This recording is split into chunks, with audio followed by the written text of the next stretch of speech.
Sebelumnya, perkenalkan nama saya Lulu Ratnasari Sinurat dengan NIM 1120220004, Prodi Sarjana Gizi tingkat 3 Stika Santi Elizabeth Medan.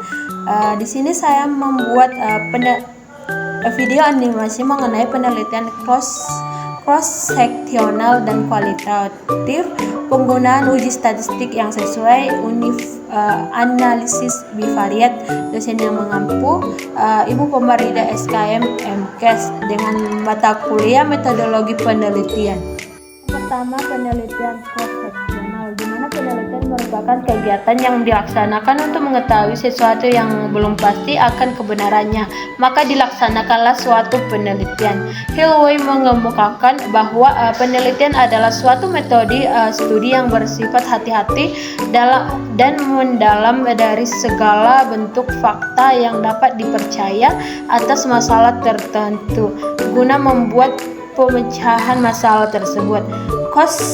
Cross-seksional merupakan desain penelitian yang mempelajari resiko dan efek dengan cara observasi, dan tujuannya yaitu mengumpulkan datanya secara bersamaan atau satu waktu. Penelitian ini perlu dipublikasikan agar memberi gambaran dan pengetahuan kepada peneliti bahwa ada metode penelitian yang bisa dilakukan hanya satu kali saja pengambilan datanya.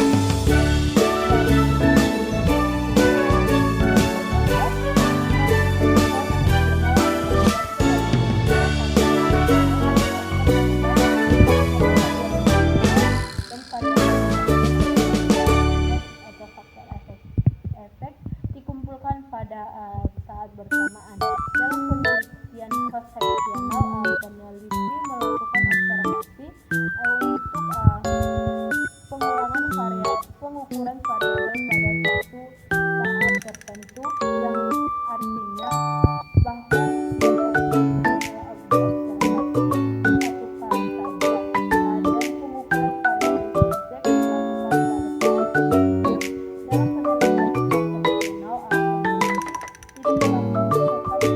lanjut terhadap pengukuran yang dilakukan. Penelitian ini sering dilakukan pada penelitian klinis maupun lapangan. Yang selanjutnya, langkah-langkah penelitian cross-seksional. Yang pertama, mengidentifikasi variabel-variabel penelitian serta mengidentifikasi variabel independen dan variabel dependen. Yang kedua, menentukan subjek penelitian atau populasi dan sampel. Yang ketiga, melaksanakan observasi dan pengukuran variabel-variabel merupakan faktor resiko dan efek sekaligus berdasarkan keadaan variabel pada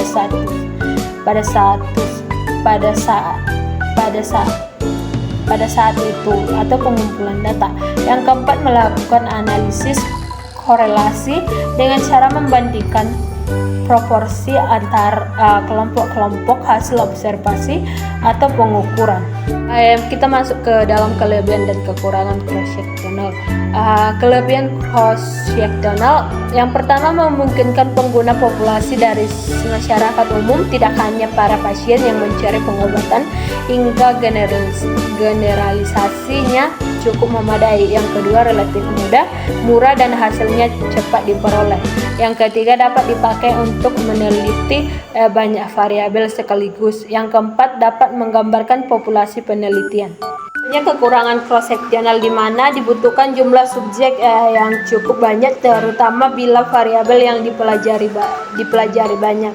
Yang kedua, tidak menggambarkan perjalanan penyakit, insiden maupun prognosis. Yang ketiga, tidak praktis untuk meneliti kasus yang sangat jarang. Yang kita masuk ke dalam ciri-ciri penelitian cross-seksional, di mana pengumpulan data dilakukan pada suatu saat atau satu periode tertentu, dan pengamatan subjek studi hanya dilakukan satu kali selama satu penelitian.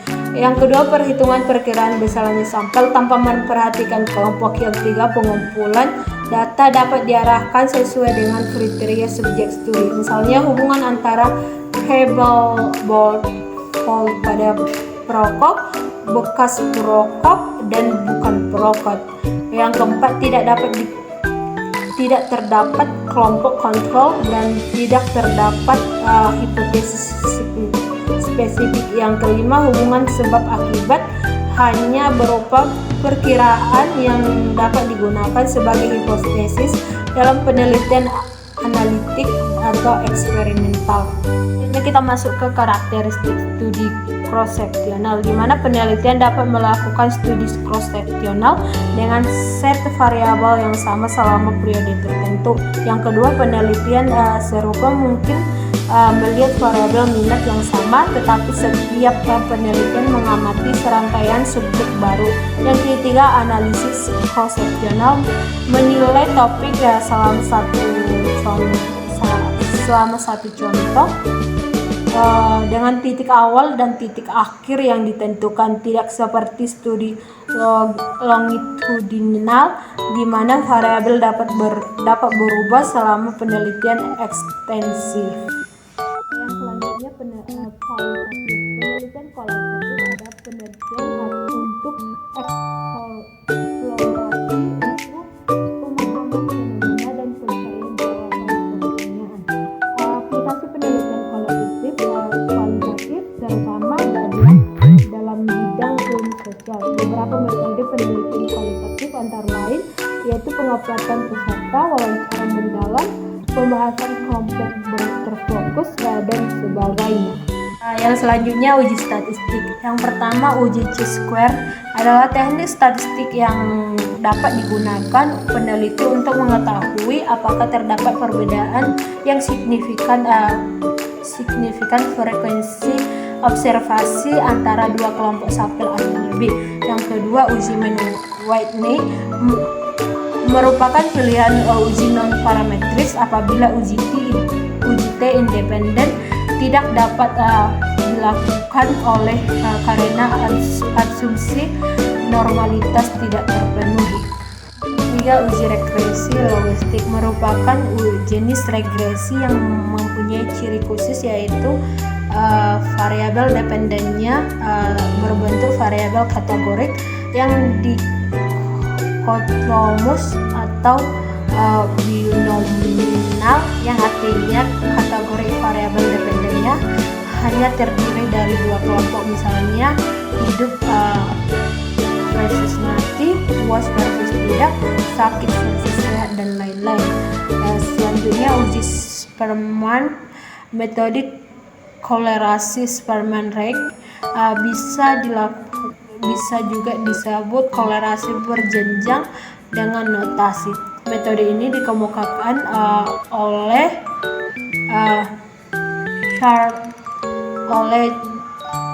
Charles Spearman tahun 1904. Kegunaannya untuk mengukur tingkat atau eratnya hubungan antara dua variabel, yaitu variabel bebas dan variabel terikat yang berskala ordinal. Yang kedua, uji Q-kuadrat. Pengujian dengan menggunakan chi-square diterapkan pada kasus di mana akan diuji apakah frekuensi data yang diamati sama atau tidak dengan frekuensi harapan atau frekuensi secara teoritis. Saya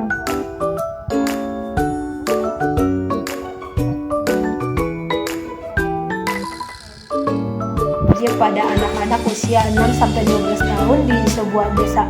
Peneliti mengumpulkan data mengenai status gizi anak-anak pada satu waktu tertentu tanpa mengikuti perubahan status gizi mereka dalam jangka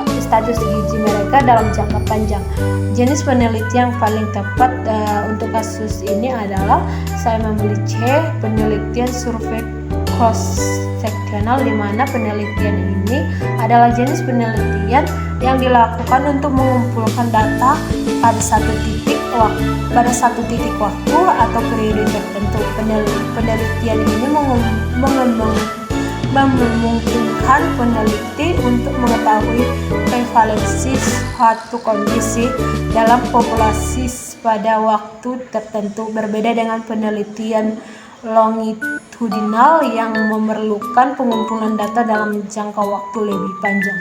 Yang kedua, seorang peneliti tertarik untuk menggali pemahaman masyarakat desa tentang pola makan sehat dan faktor-faktor yang mempengaruhi pilihan mereka. Peneliti melakukan wawancara mendalam dengan beberapa ibu rumah tangga di desa tersebut untuk mendapatkan informasi secara mendalam. Jenis penelitian yang digunakan dalam kasus ini adalah saya memilih A, di mana penelitian kualitatif. Penelitian ini berfokus pada pengumpulan data yang bersifat deskriptif, tidak terstruktur dan lebih mendalam, seperti wawancara, diskusi kelompok, atau observasi partisipatif. Penelitian ini bertujuan untuk memahami